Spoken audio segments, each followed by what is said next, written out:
ಆಸೀನಾಗಿರ್ತಕ್ಕಂಥ ಎಲ್ಲ ಗಣ್ಯ ವ್ಯಕ್ತಿಗಳೇ,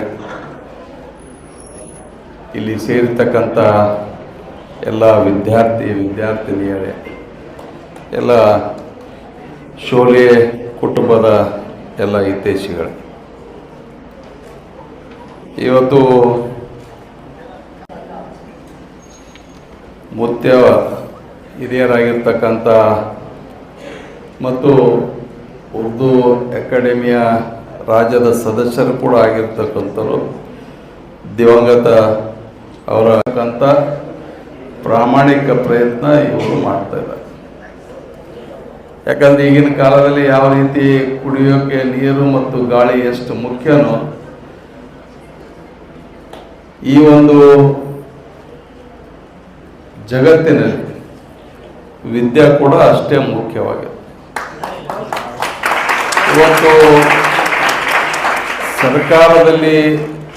ಸರ್ಕಾರದವರು ಎಷ್ಟೇ ಕೋಶಿಶ್ ಮಾಡಿದರೂ ಕೂಡ ಇವತ್ತು ಎಲ್ಲರಿಗೂ ಕೂಡ ಅಲ್ಲಿ ಅಕಾಮಿಡೇಷನ್ ಮಾಡ್ಲಿಕ್ಕೆ ಸಾಧ್ಯ.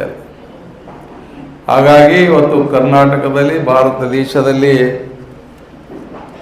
ಖಾಸಗಿ ಶಿಕ್ಷಣ ಸಂಸ್ಥೆಗಳು ತಮ್ಮದೇ ಆದಂಥ ರೀತಿಯಲ್ಲಿ ಶಿಕ್ಷಣಕ್ಕೆ ಹೆಚ್ಚು ಕೊಡುಗೆಯನ್ನು ಕೊಡ್ತಕ್ಕಂಥ ಕೆಲಸ ಮಾಡಿ ಇವತ್ತು ವೇದಿಕೆ ಮೇಲೆ ಇರ್ತಕ್ಕಂಥ ಇವತ್ತು ಗುಲ್ಬರ್ಗ ಮತ್ತು ಯಾದಗಿರಿ ಜಿಲ್ಲೆಯಲ್ಲಿ ಒಳ್ಳೆಯ ಗುಣಮಟ್ಟದ ಶಿಕ್ಷಣ ಕೊಡೋ ಮುಖಾಂತರ ಈ ಭಾಗದಲ್ಲಿ ಯಾರಾದರೂ ಅಡ್ಮಿಷನ್ ಮಾಡಬೇಕಾದ್ರೆ ಫಸ್ಟ್ ಅವ್ರ ಸ್ಕೂಲ್ ಕೇಳ್ತಕ್ಕಂಥ, ಯಾಕಂದರೆ ಇವು ಮಾದರಿ ಆಗ್ಬೇಕು. ಯಾಕಂದ್ರೆ ನಾವು ಕಾಟಾಚಾರಕ್ಕೆ, ಲಾಭಕ್ಕೆ ನಾವು ಶಿಕ್ಷಣವನ್ನು ಕೊಡ್ತೀವಂಥದ್ದಲ್ಲ. ಇವತ್ತು ನಾವು ಈ ಭಾಗದಲ್ಲಿರ್ತಕ್ಕಂಥ ಬಹುತೇಕ ಬಡತನ ಮತ್ತು ಬಡತನ ರೇಖೆಯನ್ನು ಕೆಳಗಿರ್ತಕ್ಕಂಥ ವಿದ್ಯಾರ್ಥಿಗಳ ಸಂಖ್ಯೆ ಹೆಚ್ಚಿರೋದ್ರಿಂದ ಇವತ್ತು ನಾವು ಅದೊಂದು ಸೋಷಲ್ ಸರ್ವಿಸ್ ಅಂತ ಟ್ರೀಟ್ ಮಾಡಿ ಆ ಒಂದು ವಿಚಾರ ನಮ್ಮ ಮನದಲ್ಲಿದ್ದಾಗ ಮಾತ್ರ ನಾವು ಒಳ್ಳೆಯ ಗುಣಮಟ್ಟದ ಶಿಕ್ಷಣ ಕೊಡ್ತಕ್ಕಂಥ ನಿಟ್ಟಿನಲ್ಲಿ ನಮ್ಮ ಮನಸ್ಸಿನಲ್ಲಿ ಕೂಡ ಬರ್ತದೆ. ಆ ನಿಟ್ಟಿನಲ್ಲಿ ಇವತ್ತು ಈ ಒಂದು Sholay foundation educational and charitable trust, ಯಾಕಂದ್ರೆ ಅವರು ತಂದೆಯವರು ರೆಹಮಾನ್, ಇದು ಜಿಯಾವುರ್ ರೆಹಮಾನ್ ಏನು ಬೇಕಾದ ಇಂಡಸ್ಟ್ರಿ ಮಾಡಬೇಕಾಗಿತ್ತು, ಮಾಡ್ಬೋದಾಗಿತ್ತು. ಯಾಕಂದ್ರೆ ಅವ್ರದ್ದು ಐಸ್ ಕ್ರೀಮ್ ಫ್ಯಾಕ್ಟ್ರಿ ಇತ್ತು, ಇನ್ನು ಚಾಲು ಆದ ಏನು ಬಂದಾಯ್ತು.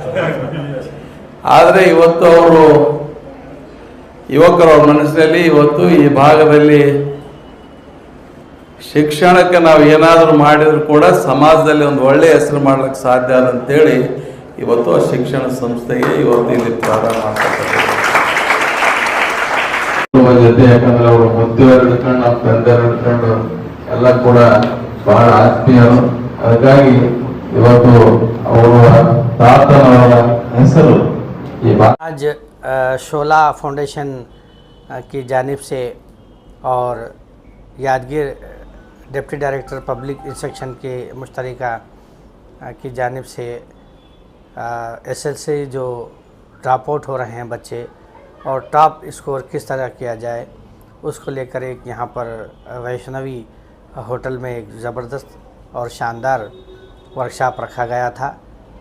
इस मौके पर यादगीर डिस्ट्रिक्ट इंचार्ज मिनिस्टर श्रीमान शरणबसप्पा दशनापुर जी इस मौके पर तशरीफ़ लाए थे। उन्होंने भी अपने ख़यालात का इजहार किया और पूरा जो माइनॉरिटी इंस्टीट्यूशंस हैं और ख़ासकर उर्दू जो स्कूल्स हैं उनको मुकम्मल ताउन देने का उन्होंने ऐलान किया। साथ ही साथ चरणबसप्पा जो मुधोल हैं वो मेरे अच्छे दोस्त हैं, वो यहाँ डिप्टी डायरेक्टर हैं यादगीर के। वो भी फुल जो है ना मिसबाउर रहमान साहब और उनकी टीम को कोऑपरेट कर रहे हैं और उनको ये तयक़ुन दे रहे हैं कि मुस्तक़बिल में जो भी मसले मसाइल पैदा होंगे उर्दू स्कूल को लेकर उसको वो सॉल्व करने की कोशिश करेंगे। मैं इस मौके पर मोहतरम जनाब ज़ियाउर रहमान साहब और उनके फ़र्जंद ख़ास करके मिसबाउर रहमान साहब को दिल की अमीर गहराइयों से मुबारकबाद पेश करता हूँ कि जिन्होंने आज ये तलबा और तालिबात जो हम देख रहे हैं हर स्कूलों में, उर्दू स्कूलों में ख़ास करके बहुत सारे बच्चे कन्नड़ा और इंग्लिश और मैथमेटिक्स में फ़ेल हो रहे हैं और ख़ासकर और जो भी छोटे जो सब्जेक्ट्स हैं उसमें भी ज़्यादा मार्क्स नहीं ले रहे हैं।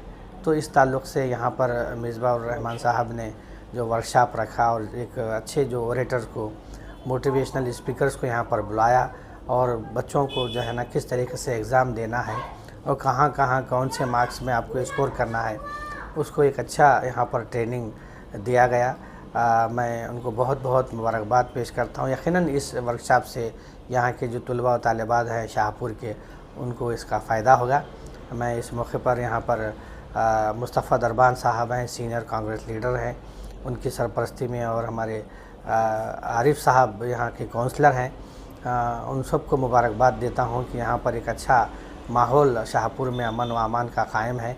इन्हीं लोगों की सरपरस्ती में अल्हम्दुलिल्लाह SIR का हो या वक्फ प्रोटेक्शन का मामला हो और दीगर कई एक मदारिस इस्लामिया का मामला हो, ये हज़रात और यादगीर में डॉक्टर रफ़ीक सौदागर के क़यादत में काम चल रहा है।